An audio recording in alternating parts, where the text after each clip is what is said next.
So next up, we're chatting to a Lancashire legend. We've got probably one of the best batsmen that I ever played with, and I played with some great players over my time. But a guy that made batting look so easy and was a pleasure to watch. You know, there's money. If I had to pay some money, I'd pay some money to watch this guy. Great mate of ours, a great servant at Lancashire cricket. Welcome, Stuart Law. How are you doing, Stewie? Chucky, thanks for that, mate. No, I'm very good. Climbing the walls, but getting through. It's tough times at the moment, but we've got to do what we can to keep sane. And that couple of hours each day you're allowed outside is a godsend. You make the most of them, don't you? You make the most of them couple of hours, let me tell you. Yeah, you take a couple of extra minutes here and there. I'm at Leeds. I'm in Leeds at the moment. My son's at a cricket college up here. And I managed to escape London just before the lockdown started. Otherwise, it would have been even worse being in London by yourself with your wife and son up here. But I managed to get up to Leeds, and we're in a 2-bedroom apartment. We're not clawing each other's eyes out just yet, but it has come close a couple of times. But spending our time wisely, getting into Game of Thrones, which I'm on to series 3. We watch that as a family each night and getting through that. But starting to enjoy it. It's good fun, isn't it? And during this lockdown, you find yourself watching stuff you wouldn't normally watch, would you? I mean, I watched. I don't know if you've seen it on that box set. I watched the test of the rebuilding Australian test team. Magnificent viewing. Yeah, no, I haven't seen it. And to be honest, I thought that your dressing room is it's sacred. To allow cameras in is one thing. And look, Australian cricket are trying ways to open it up to everybody and let everybody see what actually goes on, which is it's a great concept. As long as they don't show the team song, I think that's probably the one rule you'd have. But I haven't seen it. I've heard a lot about it. One day I might get round to Game of Thrones, mate. It's killing it at the moment. Really? Right, I might have to give that a go. So let's turn to cricket, Stuart. It's been your life. You've been a brilliant servant to the game. You've been a player. You've been a captain. You're now a coach. But where did it all start for you back in Queensland all those years ago? I was born into a cricket family. I was basically born with a cricket bat in my hand. My grandfather played to a high level, a decent level in country cricket. He also played very good tennis. My father was an excellent player. He's probably a better rugby union player than he was a cricketer, but loved cricket as well. My uncles played. So Christmas Day was probably the toughest cricket I've ever played. Particularly as I got older and into Queensland teams, I was the prize scalp every day. And on a 13-yard strip, even when you're 6 years old, you're copping bruises. You'd come away with welts from the day. Such competitive days of cricket, they were great. When I was 5, mate, my grandfather at my parents' house, he took me outside and he put a cricket bat and a tennis racket against the back wall of the yard and said, "Right, come here, son. You pick one. I'll teach you how to play." And Buffhead here picked the cricket bat. If I had chosen the tennis racket, I wouldn't be sitting here talking to you. But, you could have been the next Pat Cash. Well, geez, yeah. I don't know about that. Probably the same temperament. I'd be on a beach in Monaco or something like that. It'd be a different lifestyle. But no, cricket's given me so much, mate. I owe a lot to the game. I owe a lot to the people that I've met along the journey. And believe me, to say you've got friends, not only in your native country, but also, all around the world, now West Indies as well, Bangladesh, India, Sri Lanka, Pakistan, it's South Africa. It's amazing, and every time you travel, if you're lucky enough to get to, one of the nice places, you can always call on someone to go and have a beer with. Absolutely. Let's take you back to them early days. You made your Queensland debut in the late 80s, I think it was 88, but that same year as well, if you can remember it, it was the McDonald's Bicentennial Youth World Cup. Yeah. And you in 100%, Denmark. Yeah, absolutely. Yeah, in the country areas of Victoria. Yeah, mate, in the country areas of Victoria and South Australia, we embarked on before that happened, we embarked on a 7-week tour of New Zealand as the under-19 Australian team. Which is unheard of nowadays. If you go away for a tour, it's a quick dine and dash basically, in for 2 weeks and out again. But 7 weeks we had touring around New Zealand. So we really bonded as a unit before that World Cup started. And my word, we had such a great time over there, played some really good cricket. And then the concept, was probably a little bit, lost on us at the time. The Youth World Cup, we thought this is a great opportunity to play against, other nations. But then to actually, we locked horns in the semi-final, I think, with you guys. And yeah. We actually went through and beat Pakistan in the final. So it was amazing, period of time. And to go back and you look at all the players that have gone through. Remember, Inzamam ul Haq was a left arm spinner in that final, batted at number 7. Yeah. So, things had just turned. You played against Mushtaq Ahmed, Narendra Hirwani. Yeah. There was a guy from the West Indies called Samuel Skeet. Gee, man, he was fast. He lived across the road from Malcolm. He lived across the road from Malcolm Marshall, and he looked and bowled exactly like him. He certainly did. I remember. Brian Lara was in that side as well. So there's some unbelievable. And don't forget the England side. You were stacked with future superstars, weren't you? Yourself, you had Chris Lewis, Nasser Hussain, Mike Atherton. Yeah, Mark Ramprakash, just to name a few. Chris so there Lewis, was, like you say, we had a great nine of those teams that represented England in that under 19s World Cup went on to play for the full England team. Which I've been looking down. I've been looking down at your team as well. I remember you came in. You were one of the leading batsmen in the tournament. I remember thinking, how are we going to get this kid out? He came in. You look like Dean Jones. You batted like Dean Jones. Your style, the way you conducted yourself. Don't say that too loud. Dino won't like that. Yeah. Oh, you were better than Dino. Well, mate, he was one hell of a player. I was lucky enough to play against Dino a lot in Shield cricket. You learn a lot just watching the great players. I didn't model myself on Dino. I probably modeled myself more on, Greg Chappell, Martin Crowe, those types of players. I wish I had the power of Viv Richards, and out of those 3 players, I became who I was. Yeah, and batting long periods of time, Stu, that was one of your fortes. You were attacking batsman, but you could also bat for a long period of time, and built innings around the situation you were in. I remember no one played Mushtaq in county cricket. Everyone was prodding and messing around and nicking it through the slips, and you came in. You scored 100 against Mushy virtually every time you played with him. So was it something that was born out of the hard knocks that you learnt in Australia? Yeah, possibly, Chuck.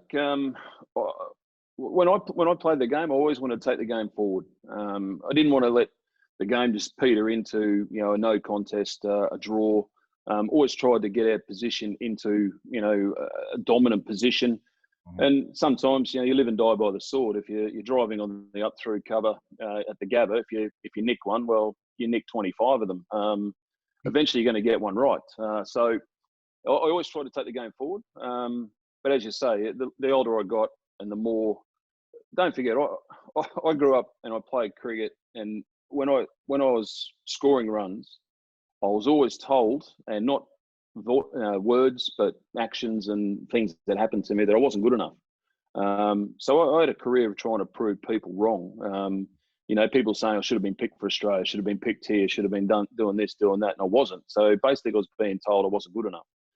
So out of that, it took me a while to realise, much to the despair of a few family members, teammates and supporters. Yeah. But in the end, I got to a stage where I could play one-day cricket and go at better than a run of ball. I could play 20-20 cricket and go at 130 plus. And I could play 4-day cricket, test cricket, and I could bat for 7 to 10 hours. But in that period of time, I knew that I couldn't score at a rate in these 4-day games. I couldn't score at a rate that I wanted to all the time. I had to temper it, and I had to make sure that I got into a situation of the game, as you said, to be able to capitalise. And some days in 4-day cricket, you can play your best 20-20 or 50-over games easy. So. That's the way I did it, mate. I love batting. My time in England was, once again, every time I went out to play, that was my test match. Yeah. Because I was playing against foreigners, and I made every opportunity to let everyone know that I could play the game. Oh, that's right. You came over to Essex as their overseas player. I think you had 5 or 6 years with Essex, where, if I'm not mistaken, Stewie, you averaged 50 in every one of those years, which was unbelievable stats, really, for an overseas player. Yeah, and I had a couple of good teachers. Back in Queensland, I had Alan Border to stand there, and he was named Captain Grumpy of the Australian team. When he came back, I played club cricket with him as well. So when he came back to club cricket, he was just a normal, everyday bloke. Playing for Queensland, he ramped it up quite a lot. But he always kept telling you never got enough. Even if you think you've got this game sorted, you're nowhere. You got to keep fighting. And then going from there to Essex, AB actually recommended me to Essex. I had Graham Gooch, who I learned how to play spin, standing at second slip, asking Gooch questions. Probably at some stage he wished I could move out to deep mid wicket or just to give him a break. But I just asked him questions on how to do it, and he taught me how to play spin without a cricket bat, without throwing me any balls, but by just talking me through it, and then me going out applying it into practice in the middle. He didn't practice too much in those days. And working it out for myself. So, yeah, I mean, those 6 years at Essex were some of the best cricket I've played. Some of the best times I've had on and off the field down there. I've got some great mates still down there in Essex. And it was a part of my learning curve. I had to follow Alan Border, Mark Waugh, so I had to be pretty good to sort of be considered one of the good players, and I tried to emulate, if not do better than him. I think I came out on top. Yeah, most definitely, you had a really successful time. And let's move on to your time with us at the Red Rose. And I'll never forget that time, Stewie. You came up, you were in the peak of your skills at that time. You were scoring runs in every competition possible, white ball, red ball, and I remember a conversation that me and you had in the middle of the pitch. I think I said to you, have you not got enough these lower days? Can you not give someone else a bit of a go? Can you remember that? Well, I remember we had quite a few conversations that week, Chuck, and I reckon I started off by saying, "I hear you're looking for a number 4 batsman." Creepy Crawley had just announced he was going to Hampshire, and I asked you were keeping, standing up to Murali, and I'm standing there asking you, I reckon I'm your man. It was a perfect fit for me.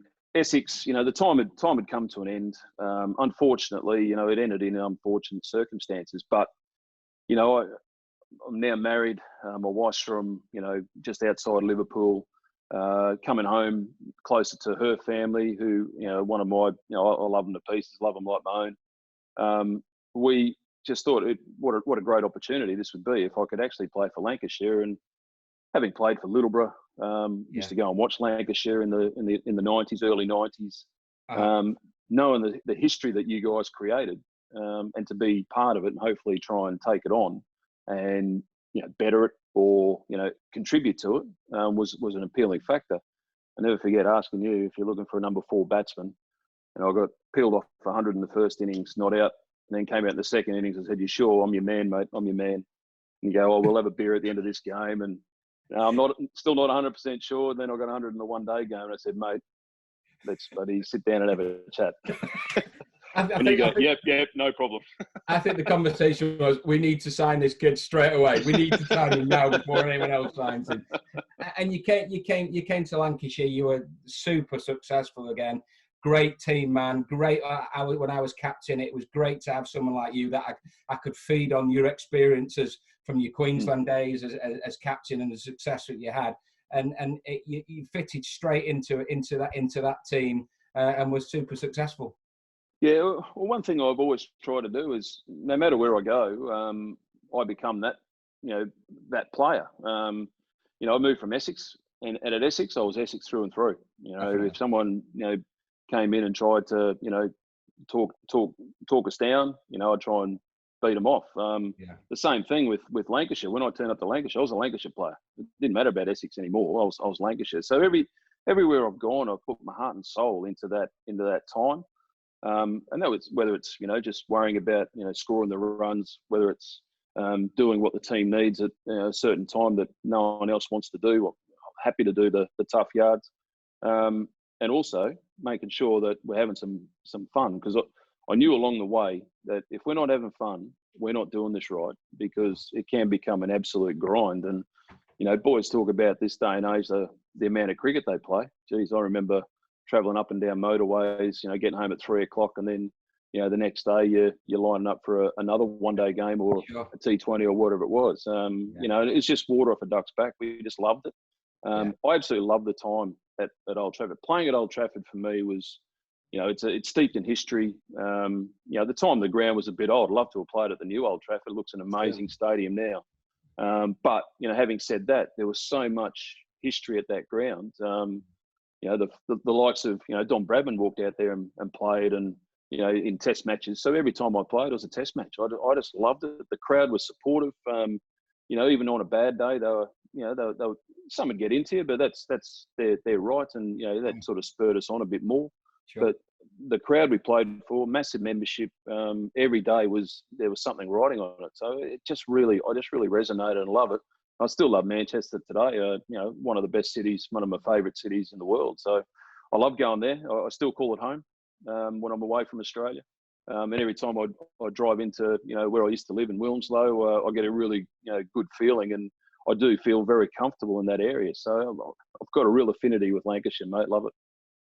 Definitely, yeah. And you had such a good time there. But like you say, career's come to an end, Stewie, and now you're in the coaching world. You've been a successful coach. You've been all over the world. Tell us a little bit about your coaching experiences.